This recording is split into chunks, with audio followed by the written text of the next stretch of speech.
record button? Oh, okay. I figure I'll only record it once, and I'll just record the second time since I've already done this once, and it'll go a little faster. Our last lab session, we had a bigger group, and we finished right around 4 o'clock. So I'm thinking, we aren't going to be here for the full time and whatnot.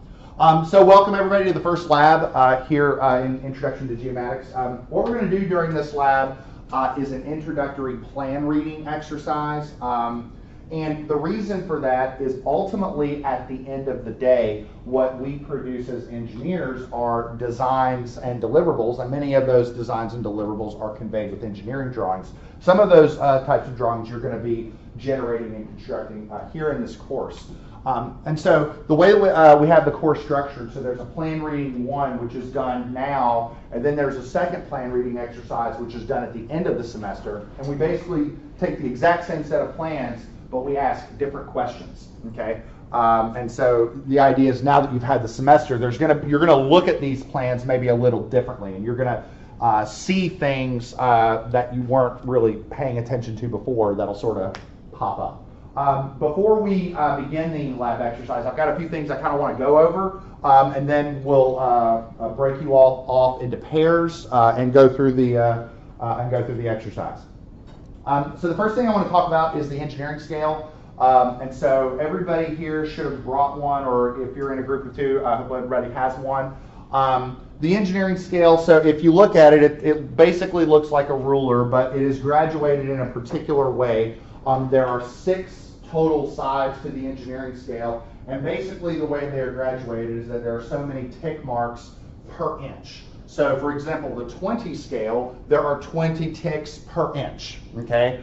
And for the base scale, each one of those ticks represents 1 foot, okay? So what I mean by the base scale is that if we're producing engineering drawings, we tend to produce drawings such that they reference scales in either 10, 20, 30, 40, 50, 60, or powers of 10 multiples of those. So it is common to produce drawings such that every 1 inch is equivalent to, let's say, 40 feet, 1 inch is equal to 30 feet, 20 feet. But also you can see drawings that are 1 inch is every 200 feet or 400 feet. 2,000 feet is fine. The one thing that you'll want to avoid doing in the production of engineering drawings are scales that don't reference what you see on an engineering scale, such as like 1 inch is 75 feet or 1 inch is 15 feet. And the best way of explaining why is the lab you're going to see today, because there's going to be a question related to that, and you'll sort of see how frustrated you get, and then you'll realize, oh, this is why. So even if there is an odd scale that might fill your the paper better, don't use it. Use only the scales that would reference an engineering scale. You will typically include a scale block on a drawing that looks something like this. It is not uncommon in some contexts in civil engineering drawings to have 2 scales, a difference in both a horizontal scale and a vertical scale. A good example of that is referencing earthwork drawings. So for example, you might have a roof project that is 500-600 feet long, and the differences in elevation are only like 8 feet, 10 feet. Well, you want to be able to visually interpret that on a drawing, so you might use a different vertical scale than you do a horizontal one. When you're reading an engineering scale, essentially what you're doing is the main thing you want to focus on is what side of the scale that you're looking at. So for example, if I'm looking here and I have, let's say I have a scale such that 1 inch is 20 feet. So this is 1 inch, okay? And so the idea is that each one of these tick marks represents 1 foot on the drawing. So for example, to make sure everybody's paying attention, if I were to take that reading, what would that be? 10 feet, there we go. And what about that one? 20 feet, so pretty easy. So if it was 1 inch is 200 feet, this would be 100 feet, and this would be 200 feet, and every tick mark would be a 10-foot increment on the scale. Does that make sense? So so what that means to you is if I have a given segment on a drawing and I want to determine the length using a 1 to 20 scale, what I would do is put the scale on the line, something like this, line the very end up on the 0, and then try and take a reading right here. Now this is a PowerPoint slide, that's a little tiny, so let's take that and blow it up over here, blow it up. And so if 1 inch equals 20 feet, how long do you think the green line is? 98. About 98 feet, exactly right. So pretty easy, right? So let's just make sure we're all on the same page. Let's do one that's, let's say 1 inch equals 400 feet, okay? So 1 inch is 400 feet. So here's the line. I put the scale up here, okay? And so again, kind of tiny. So right here, let's blow that up. And I've got this. What do I got for my reading here? Now remember, 1 inch is 400 feet, okay? So what's this reading going to be? So it's coming up to what? 26 and like 1, 2, 3, 4, 5. So what is that? 2650, right? Because what we have is, it's like this is 400, this is 800, 1200, 1600, this is 2000, 2400, this is 2600, 1, 2, 3, 4, 2650. Remember, if you're upping it by a factor of 10, each one of those tick marks is 10 feet, okay? Does that make sense? Everybody okay with that? And don't worry, you're going to have some practice on this here in a little bit. Okay. What I really want to make sure that I'm focusing on are construction plans. You will see all different sorts and shapes and sizes of construction plans. The first thing I just want to make sure is that it is clear what their purpose is. And their main purpose is to make sure that the engineer is conveying to the contractor or to the constructors in the field what the project should look like from beginning to end. Okay, and so what we're talking about are things like making sure that the materials and quantities for the project are well established, all of the dimensions, the details, the locations. One thing that is worth mentioning in the land of construction is that it is somewhat rare to actually present what are called means and methods. In other words, step-by-step instructions. In other words, what you as the engineer are for the most part doing is telling the contractor, this is what it needs to look like at the end of the day. It is up to you to figure out how to make that happen, okay? Because honestly, that's where contractors innovate, that's where they kind of make their money, is to optimize that construction process. Rarely is it the case that an engineer is prescribing means and methods to the contractor. It's not to say it doesn't happen. There are some instances where you're working on a construction project and you have a very special component, as it were, that has to be fabricated or erected a certain way, in which case you would convey means and methods. Just know that if you are the engineer and you're spelling out means and methods, it will probably bump the price up on the project, so there better be a good reason for it, okay? Now, whenever you're looking at plans for a civil engineering project, at the end of the day, the project is three-dimensional, but we have a two-dimensional sheet of paper. And so what that means is that the plans will primarily contain two-dimensional views of this project, and we have three primary views that we use in civil engineering. That's the plan view, the profile view, and the cross-section view. And really all these are just the same, taking the same project and just looking at it from different frames of reference. Okay, so the first one is the plan view. So the best way of describing the plan view is to think Google Maps or Google Earth. You're in the helicopter looking down, and so that's what you can see. Okay, now I'm a bridge engineer, so let's think about this in terms of bridges. So let's say here's a bridge, so I'm standing on the bridge. The x-axis is along the bridge, that's walking down the bridge. The y-axis is across the bridge, so the y-axis is like crossing the street, as it were, and the z-axis is gravity. Okay. So the plan view will allow you to see the x and y axis, but you can't really see gravity because gravity is going like this and you're looking down at it. So those are the two axes that you can see. And that's really the main difference between plan, profile, and cross-section, is that they just, each of them eliminate a different axis. In the case of plan view, you're eliminating that axis with respect to gravity. Now, whenever you look at a plan view drawing, there's a couple things that you need to see. So first off, every drawing is going to have, here's the drawing, the border, the title block. Everybody in here's had CE 102, right? So you all know what I'm talking about in that regard. One thing that you better see on a plan view is a north arrow, because if you're looking at this, top down, you should be able to reference your drawing with some respect to the north direction. Now, another thing that you will see, obviously, a scale block. Another thing that you will see, and I have these circled right here, are these beginning and end project. So first off, you will see that on any type of project that is what I would call a route-based project. So we're talking about roads, bridges, pipelines, highways, railroads, things like that. Any project that is linear, you will see some reference to a beginning and end project, and you'll see these numbers that look something like this. So this says the project begins at 101 plus 75, and this says the project ends at 106 plus 75. If I use that term 101 plus 75, anybody know what I'm talking about? Just curious.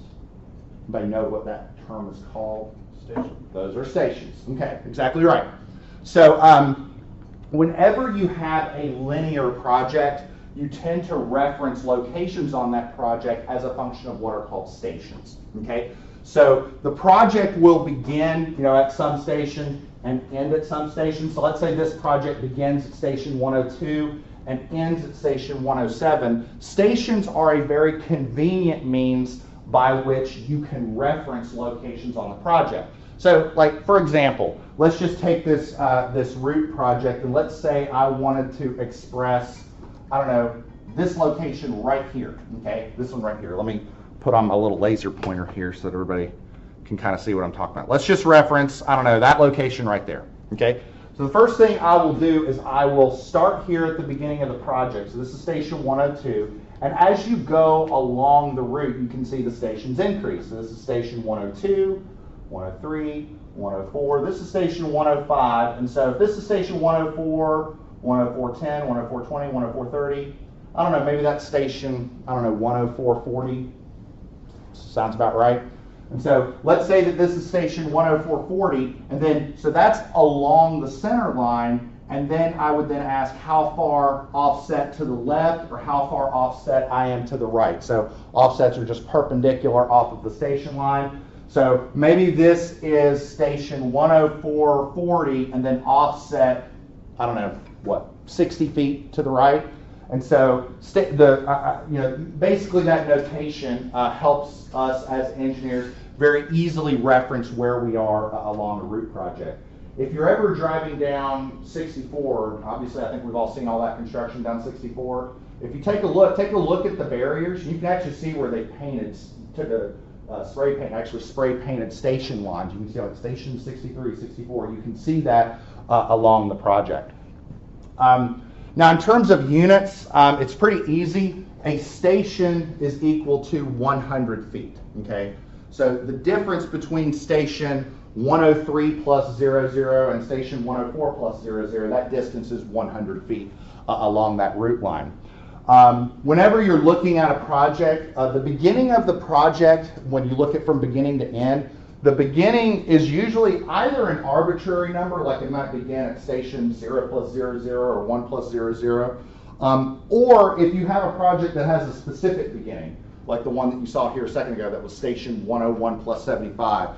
Basically, the reason it begins with a number like that is because it's referencing, a much larger component of that route.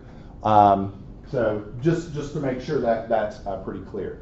And again, really all that plus does, again, one station is 100 feet. So if you want to do a unit conversion, that's pretty easy. So like this first one, station 103 plus 66, literally just remove the plus, and that's how many feet that is. It's pretty easy So there's really not much in the way of unit conversions that need to be done for stations. So for example, how many feet is this? Well, remove the plus and it's 10,225.54 feet, okay? Same thing with this one, and for the one below, just remove the plus and that's just 12 feet. So there's really, when it comes to unit conversion, there's not really anything that you need to do. But again, that notation, that station notation helps you delineate, okay, we're looking at a route project and it helps us understand what we're referencing. Okay, any questions on plan view so far? Okay. All right, so that's plan view. Profile view is, so if this was the New River Gorge, plan or profile view is just sort of like looking at the bridge from the ground, okay? So I'll just level with you. You will hear me interchange the term profile view and elevation view because they're sort of, those terms are interchangeable. But from a math perspective, what you can't see on a profile view is the y-axis. So if we're talking about the bridge, you can see along the bridge and you can see in the direction of gravity. What you can't see is across the bridge because you're looking at it like that. Excuse me. Now, when you look at profile view drawings, particularly those related to earthwork, there's a little bit more going on typically on the drawing. So first off, one thing that's worth mentioning is that there's no north arrow because north doesn't really make sense on a profile view standpoint. If we're looking at profile view, north is sort of like in and out of the sheet of paper. It's either, if you're looking at profile view, north sort of goes like this. So there's no real way of referencing that in 2 dimensions.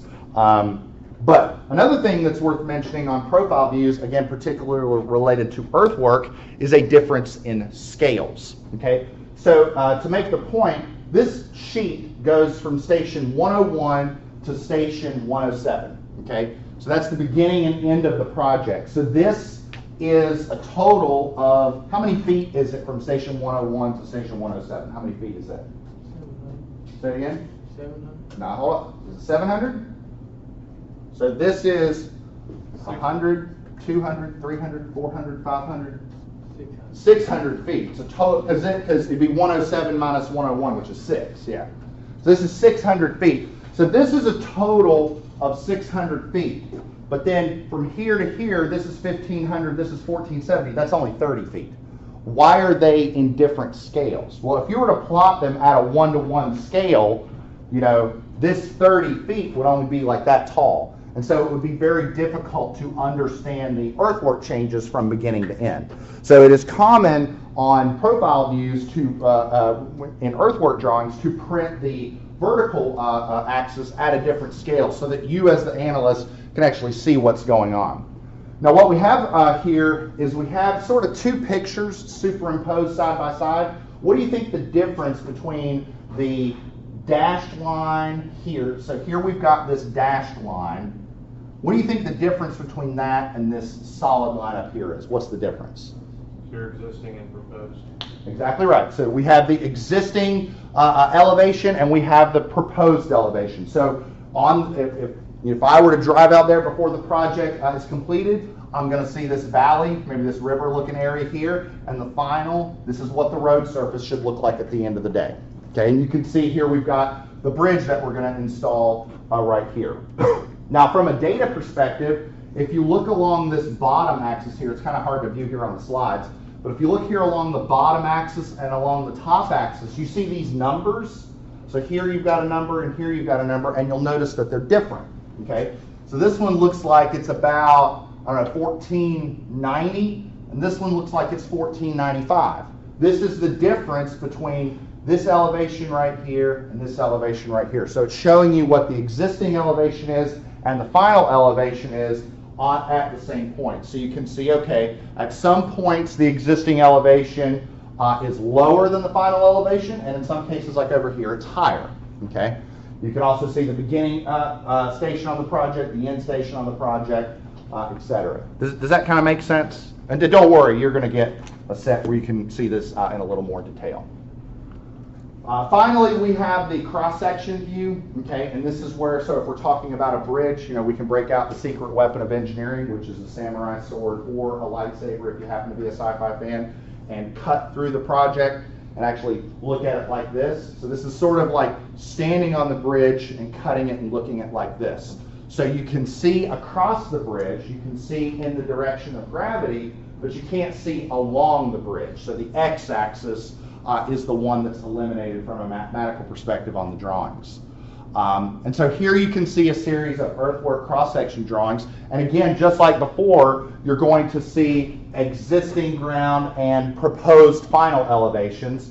The other thing is, like, what you're doing is you're cutting cross-sections along station lines. So each drawing is going to reference a given station. So this cross-section is that station. This cross-section is that station. This one is that station, etc. And again, because of the scales, we can see that we have a different horizontal and vertical scale reference. And here we can see this is this is on just another project. This is station 1075. It's kind of bizarre to look at it like this because it looks like there's a bridge sort of like floating in the air. But think, in the middle of the project, that's actually what's happening. You have the bridge here, and then you have the ground down below. Okay, and so we're talking about reference 1075. So whenever you're looking at the station or the cross section, this is the actual station line, and these are left offsets. These are right offsets. So if I wanted to look at this dashed line here, so this is the existing ground, and I wanted to have a reference for this point right here, what would be the crest of the existing ground here? How would I reference that? Well, it would be station 1075, and it would be a 110-foot offset. Why 110? Because these are right offsets, 10, 20, 30, 40, 110, there's the crest. Okay? Does that make sense? All right, any questions about this? All right, so like I said, you're going to work in groups of 2 today. I have a lab handout right here, and then I have sets of drawings. So I've got one set which contain plan and profile views, and then another set which contain cross-section views. So this set of plans references a project along US Route 35 near Point Pleasant. And what we've got is a series of questions where you've got to go through these plans and actually ask some questions or answer some questions about it. One of the things I'll tell you is, I'm not going to say much about the questions, but one of the questions near the very end is going to require the use of some scissors and some tape. I have plenty of those here. At the end of the day, the plan and the profile drawings are probably going to get torn apart. The cross-section drawings, not so much. They should be fine. So you should be able to give me those at the end of the lab. Any questions? All right. So I will let you all, for this lab, I'm going to let you all pair up however you'd like in future labs. I'll set up the lab groups. But with that, I am going to let you all get to work. And so let me stop this recording.